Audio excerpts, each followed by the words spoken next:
I am Grattan Puxon. I'll let you know that I was born in 1939, 6 months before the First War. I nearly said the First World War, but to me, of course, it was the First War. I went through the London Blitz. My dad was a lawyer in this town of Colchester, and my life seemed to be going right through to a kind of bourgeois, middle class, public school lawyer. But it didn't happen that way, because somehow or other I ended up leaving school. I was a very naughty boy at school, and I may even been expelled, I'm not quite sure. But I got a job on the local paper, and that gave me 3 years grace before being called up to the great British Army. And I wasn't going to do that.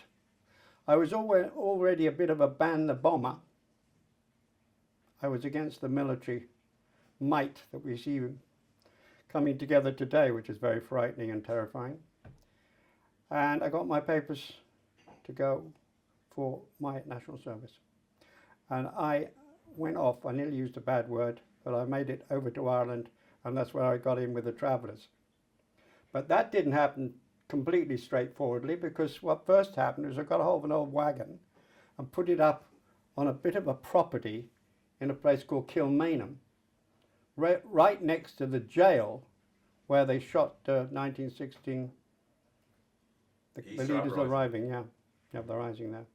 A chap called Big Bill, who I got to know very well, with big Wellington boots on, came up to my wagon and banged on it, and he said, "You've got to get off here." I said, "I own this place." Doesn't make any difference, he says. You're just one of those knackers that I can see down there, 'cause there's a couple of tents just below. It was sort of a raised up piece of ground. There were some knackers down there in tents. I said, "They've got to go as well." So I said, "If they're going, I'm going." And we all went off to a place called the Ring Road. The Ring Road. And it was beautiful, because we went through certain lanes, Bluebell Lane, it's all built up now, went through Bluebell Lane, came out on what was called the Ring Road, and I saw all this stretch of wagons. I'd never seen anything like this in my life. The beautiful old wagons, well, the barrel tops, you know, they're most favoured in Ireland. And I pulled in there. I thought, this is going to be a life. But it wasn't such a life, because our old Big Bill caught up with us very quickly, and he said, "You've all got to get off there." And I said, "Wait a minute, we're building a school." And we did. We went off to a scrapyard, and we got a school built in about 1 week time. Had to be built very quickly, because you know that old Big Bill was watching us. We got the school up, all the children were there, and then another thing that happened in my life, which was a big development, a little man came in a Mercedes, in a silver Mercedes. He drew up to the gate, he got out, he had hair that was blowing all over the place, and he said, "I hear you've got a school built." And it was only a shack in the middle. But he says, I am Padder O'Donnell. And this man had been very high up in the IRA. He was a commander of the Citizen Army, which was allied, as you know, to the IRA.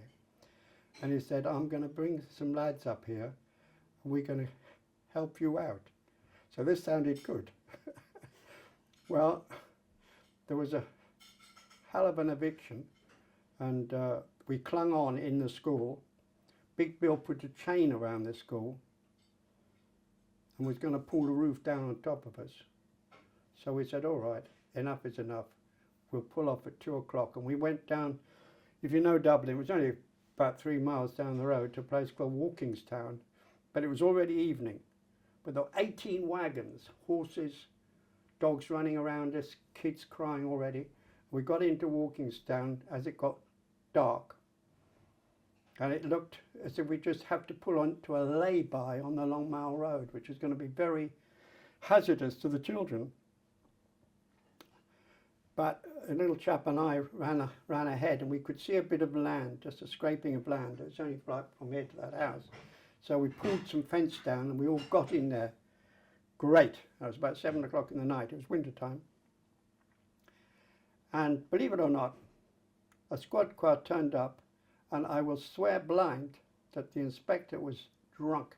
You could smell the whiskey on his breath. And he said, "You if you're not out of here within 2 hours, we're going to come and burn you out. I'm not kidding. He said, we're going to come, we will get people, or we will come and burn you out of there. So it was pretty terrifying. But I was a journalist, see, so I rang up my press contacts. Chap came up, hung about with us, nothing happened. So we were there all night. We were there till next morning. And I remember old Nan Donoghue, when I got up in the morning, she said, don't take any notice of those pig-faced bastards. They wouldn't do such a thing, you know. So I said, oh, I don't know, I'm inexperienced here, you know. But we were evicted then 10 times around Dublin, until finally we ended up at a place called the Back Road,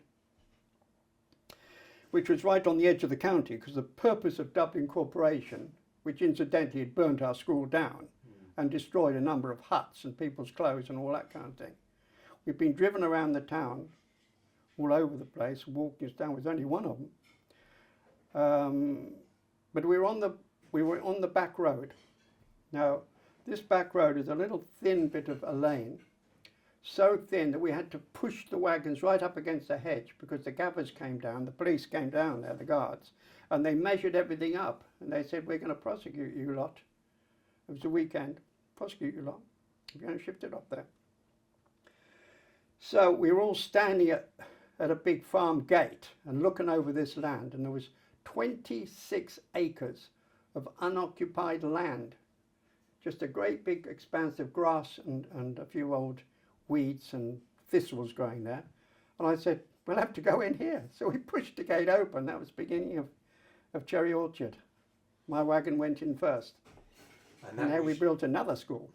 And that was your beginning in Gypsy and Traveller activism? Really, this way, well, yeah. I mean, I hadn't planned to do it, but I got pretty miffed when they burnt down the first school. So we burnt another school and a better school, and we barricaded up this place. But you couldn't really barricade it because it's such an enormous piece of ground. And what year was this? This was 1964. 1964. Yeah. Wow. And how many years later now? We're 60 years later. That is right. 61 years later. And you're still as dedicated to the cause. I am, but this is the evening of my life now. I am looking around urgently for people to take over what I'm doing, because what I'm doing now at this moment is, as I said, something that is extremely boring to do, but could have great results, and that is to set up an election system. So the Roma around the world and travellers can elect their representatives instead of waiting around for people to appear as kings and presidents and self-appointed experts. I think this is really necessary to do this. And that's hopefully in connection with another World Romany Congress in Brazil. It is. Again, it was purely by chance that I got involved with the international movement, because that was all Ireland, travellers. You know, I couldn't see beyond the next corner of a road. You know, I didn't have any great vision. But while I was at Cherry Orchard, which was 4 years, and incidentally we won the Battle of Cherry Orchard, because when the police came in a battalion strength, we had reinforcements from County Galway. We had a lot of people there, and we all got up to the fence. I made everybody stand up at the fence. I said, look, we can't fight these gaffers, but we can put on one hell of a bluff. I said, line up. They lined up. Sticks, stones, bits and pieces. And I went out in the middle of the road. We met literally in the middle of the road. And I turned around to this superintendent. I said, look, can you see those chaps in there? I said, if you go in that camp, there's going to be bloodshed.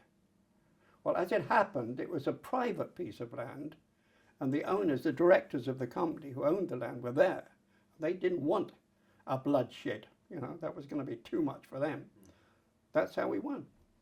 We bluffed our way through. But all this attention that we got at Cherry Orchard brought to Ireland two persons who were extremely, they were the root of the Romany movement, as I learned afterwards. First of all, Vanka Ruda came second. Vida Voivod, whose real name was Jono Rotaru, but Vida Voivod came to our camp, stayed with us a few days, and passed on to me the whole spirit of the movement. And then came Banco with his idea of a congress. And where were they from? They were Roms from Eastern Europe. Yeah, Vaida had come out of Moldova. A lot of his family had been killed. I think he was only about 15 when he got to Paris, a young chap. Killed by the Nazis in the Second World War. Yeah, I don't know all the details, but he lost a lot of members of his family. And Vanko was from Algeria. Yeah. An Algerian Rom. Yeah. Wow. Yeah. And they had a lot to say and a lot to tell me and a lot to teach me. And one of the big things was we've got to have a congress. So we had our own sort of a congress in Ireland first. People haven't heard much about this, but we had what we called the Ballinasloe Convention, because you might know that Ballinasloe was the biggest horse fair in Europe. They say even Napoleon got his horse from Ballinasloe. Yeah. We had the town hall, and we had a lot of travellers there. It was great. That was my last kind of effort in Ireland before leaving. And then, why did you decide on Chelsfield in London, and why April the 8th, 1971? Okay, well, I came back to England in 1966 with my trailer. I was on Lord Stanhope's land down at Knockholt, which I was telling you about. He didn't notice me, and I went round East London and got people together, and we had a meeting, which was the Gypsy Council Foundation of the Gypsy Council in 1966. And Banco Ruda came to that. Other people came. And again, the whole pitch was that we must have something like a European Congress at least. It would be called a World Congress. Because in those times, Roma were very much departmentalized into their countries. You know, the Bulgarians were in Bulgaria, the Romanian Roma in Romania. And there was the Iron Curtain down the middle of Europe. So we wanted to break that barrier and bring people together. And that's what the First World Romany Congress was about. But it came about, of course, in the usual bizarre circumstances. There's a chap called Brian Raywood, a traveller from Wales, and he had got a job in this school called Cannock House Private School. And the headmaster turned out a very nice chap called Mr. Baker. And lo and behold, he said, "You can have my school over the Easter, free, bunks and all." And it's marvellous, yes. I mean, it was a tremendous break for us, because in the meanwhile, Banco hadn't got anywhere to have a congress. He was hoping to have a splendid congress in the Palace of UNESCO in Paris, but it just couldn't do it. So ours was the second choice, if you like. And when we met around the table in the library at Cannock House, the first question was, is this a congress? Or are we just here to prepare for a congress? And of course, everybody said, "Oh, well, we've come so far. We've come from Yugoslavia, from Czechoslovakia," so on. This is the Congress, so it had to be the Congress, and that was the 1971 Congress. And who else do you remember being there who kind of ended up being kind of a big part? Well, the key people, of course. Vaida Voivod had dropped out. He'd got prosecuted as a foreigner in France and had to leave, so he was off the picture. His whole pitch was, of course, about Romanistan, and together with the East Europeans, we agreed that Romanistan cannot be on the agenda of this Congress. It's just too controversial and may lead us nowhere. So key people were Vanko Ruda, as I said, Sharko Jovanovic, who was from Batajnica near Belgrade. He had also been in a German roundup. He'd escaped a roundup when he was about 15 and joined the partisans. He was a balalaika player in nightclubs in Paris. The core people were quite few. I will send you a whole. Was Mateo Maximoff was there, yeah. Mateo Maximoff, of course, originally his people were from Russia. He's written a couple of books, He was a very clever person, I must say, with language and writing and so on. Did very well. And he was there on April. Well, tell me what happened on April the 8th. April 8th was our meeting day, and Raya, I must remember Raya Bielenberg, who had been in the Roman theatre in Moscow. I had been myself in Moscow in 1957, and Raya came from that theatre but had since moved to Norway, but she was there as a key person. There weren't many women there. You're talking to me now in my 80s, 86, I'm forgetting names, but I can educate you with a huge report, or at least my better memories of the Congress are all written out, you know, when I could. But it was a place and a time where you adopted some things which do have an amazing kind of significance 51, 52 years later. 52? No, 50, more than that. 53, 54 years later. A flag. Yeah. An anthem. Yeah. Tell me about the flag and the anthem. Okay. What I say to people, because I have talked about it before, of course, that we had a white sheet as white as this tablecloth.